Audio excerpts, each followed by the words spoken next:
Oke, semangat pagi, pagi semangat. Ibu akan memberikan pembelajaran tentang tekanan osmotik ya, atau yang dilambangkan dengan V. Sebelum Ibu menjelaskan tentang tekanan osmotik ya, kamu pernah mendengar istilah dialisis. Dialisis itulah proses cuci darah untuk orang yang sudah mengalami kegagalan ginjal. Artinya ginjalnya sudah tidak berfungsi atau kurang berfungsi untuk menyaring darah, sehingga darahnya harus dicuci, bukan pakai risu ya, tetapi darahnya itu dimasukkan ke mesin dialisat melalui selaput semi permeable. Jadi selaput semi permeable ini adalah selaput yang bisa melewati atau membuang uh, molekul-molekul kecil yang berupa racun di dalam darah dan menahan molekul-molekul besar yang berfungsi untuk tubuh di dalam darah. Nanti darah yang sudah bersih ini itu dialirkan lagi ke dalam tubuh. Jadi intinya menggunakan selaput ya. Dalam proses osmotik identik ya. Jadi di sini juga menggunakan selaput semi permeable atau membran semi permeable. Sekarang kita lihat detailnya. Perlu kamu pahami juga proses osmotik itu dikembangkan dalam proses pengolahan air minum. Jadi air laut itu diolah melalui proses osmotik. Jadi air laut tentu terdiri dari zat-zat yang nggak berguna untuk tubuh kita.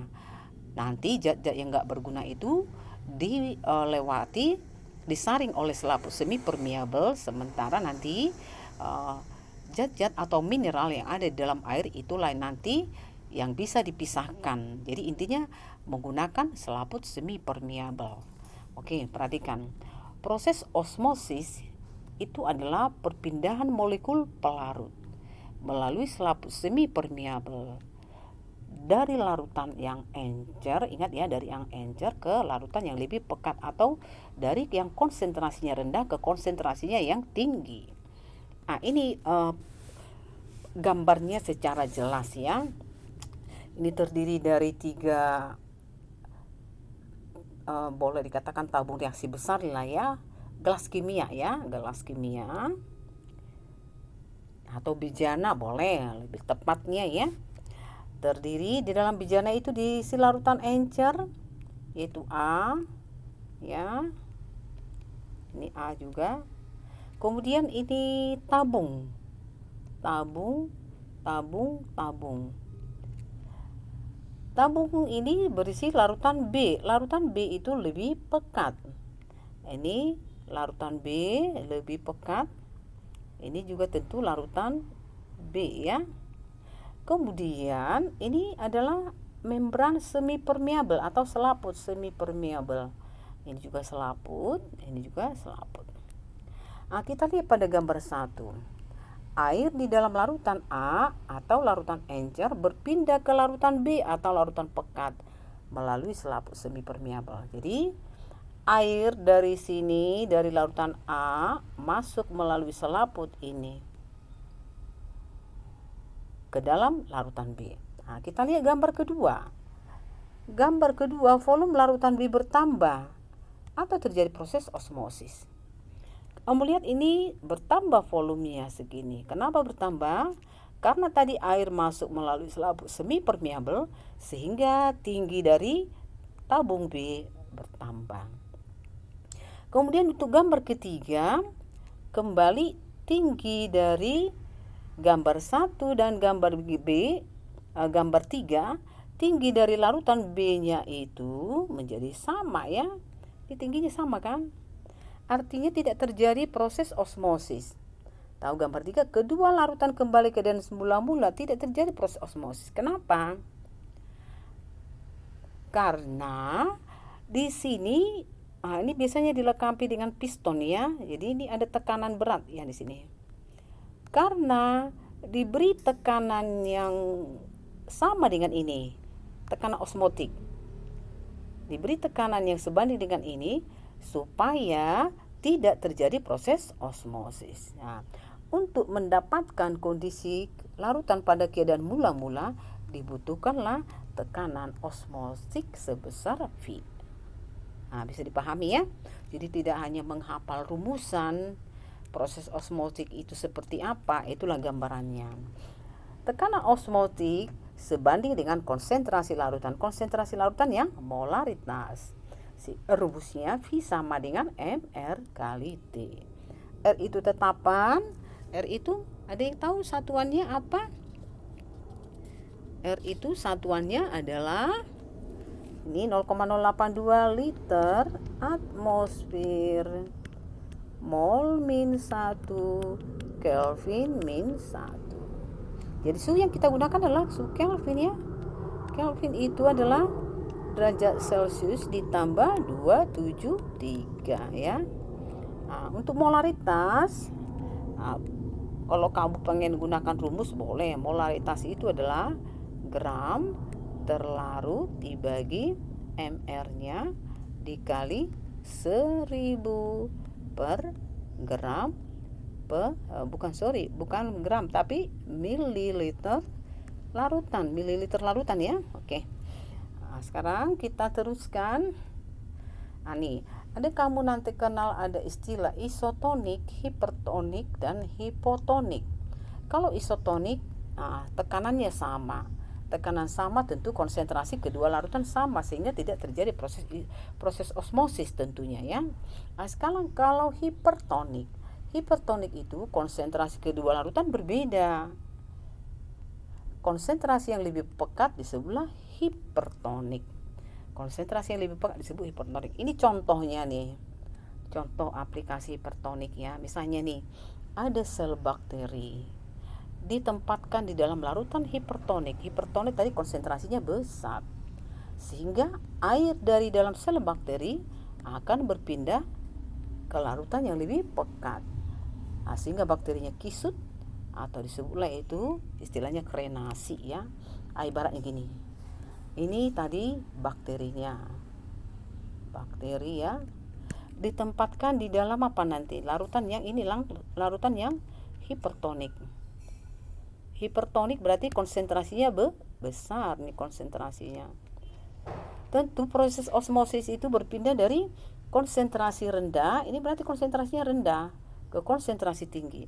Airnya nanti mengalir ke larutan hipertonik, air dari sel bakterinya berpindah. Nanti lama-lama bakterinya itu akan jadi kisut ya. Itulah yang disebut krenasi. Kemudian hipotonik, tetap konsentrasi berbeda. Hipotonik berarti konsentrasinya lebih encer ya, atau lebih kecil.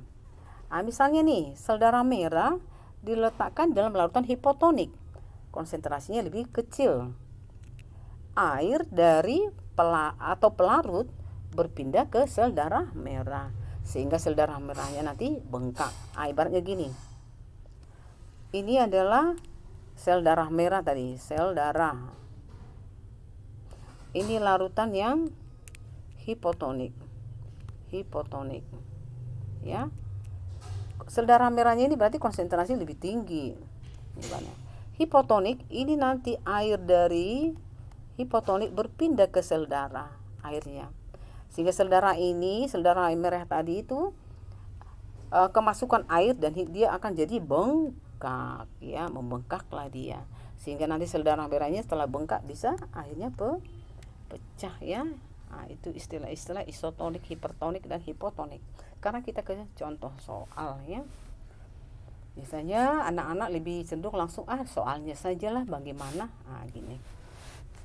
Ada 36 gram glukosa dilarutkan dalam air yang volumenya 250 ml. Hitung tekanan osmotik pada suhu sekian ya, 27. Sekarang kita tulis dulu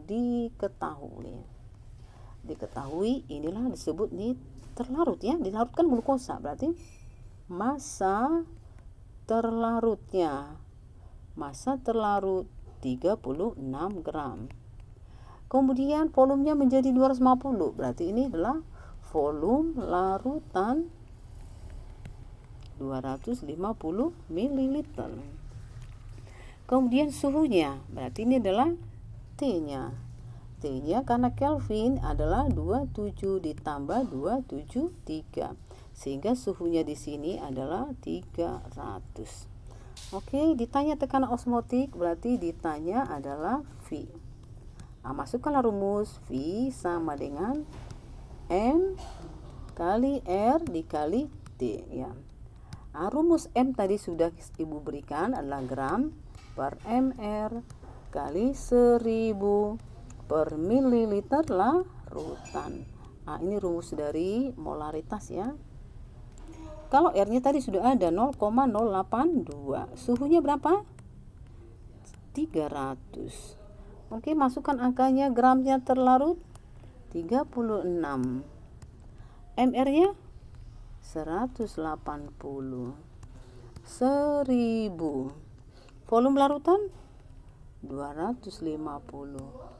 0,082 kali 300. Nanti kamu kalikan, ini tentu 0,2. Ini tentu 4.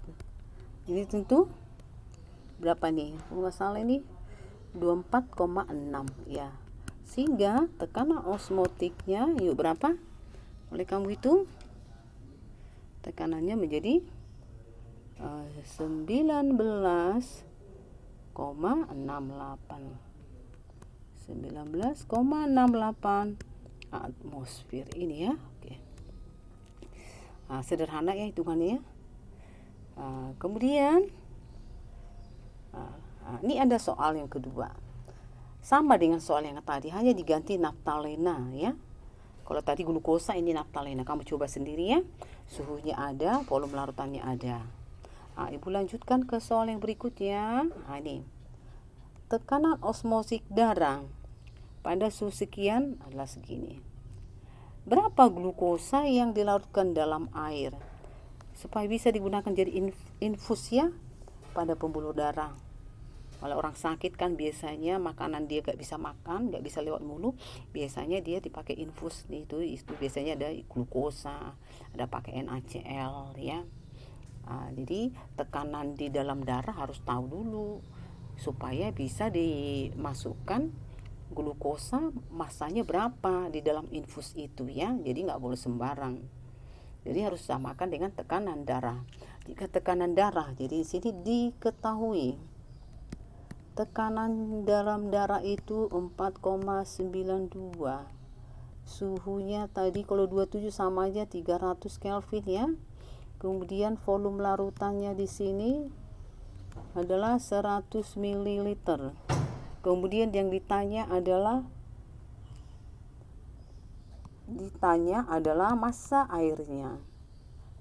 Massa glukosa ya. Jadi tekanan dalam tubuh harus isotonik dengan ini ya, harus sama tekanannya. Sehingga kita akan masukkan ke dalam rumusan V sama dengan M R kali T. Masukkan aja. V-nya 4,92. M-nya, R-nya masukkan 0,082. Suhunya 300. Sehingga M-nya adalah 4,92 dibagi ini tentunya ya. Ini hasilnya itu tadi 24,6. Sehingga M-nya adalah berapa nih? 4,92 itu adalah 0,2 ya, 0,2. Oke. Tentu masukkan M sama dengan rumusnya gram terlarut dibagi mr kali 1000 per mililiter larutan. Oke, M-nya 0,2. Gram terlarut inilah yang ditanya berapa? Adalah X. MR-nya glukosa 180, 1000 tetapan di sini volumenya di sini 100 ml. Tentu 0,2 sama dengan ini dibagi 10 kali X 10X ini dibagi 180 perkalian silang 0,2 kali 180 36 sama dengan 10X. Berarti X sama dengan 36 dibagi 10. Jangan kebalik, jangan 10 dibagi 36. 36 dibagi 10 sama dengan 3,6 gram. Inilah massa dari glukosanya. Jadi Dilarutkanlah massa glukosa 3,6 gram dalam 100 ml sehingga tekanannya sama dengan ini. Baru larutan glukosa tadi bisa digunakan jadi infus atau injeksi untuk pasien yang membutuhkan energi dalam glukosa. Oke, sekian untuk pertemuan hari ini. Maaf nih, ibu ngantuk. Nah, semoga bermanfaat, tentu bermanfaat ya. Terima kasih.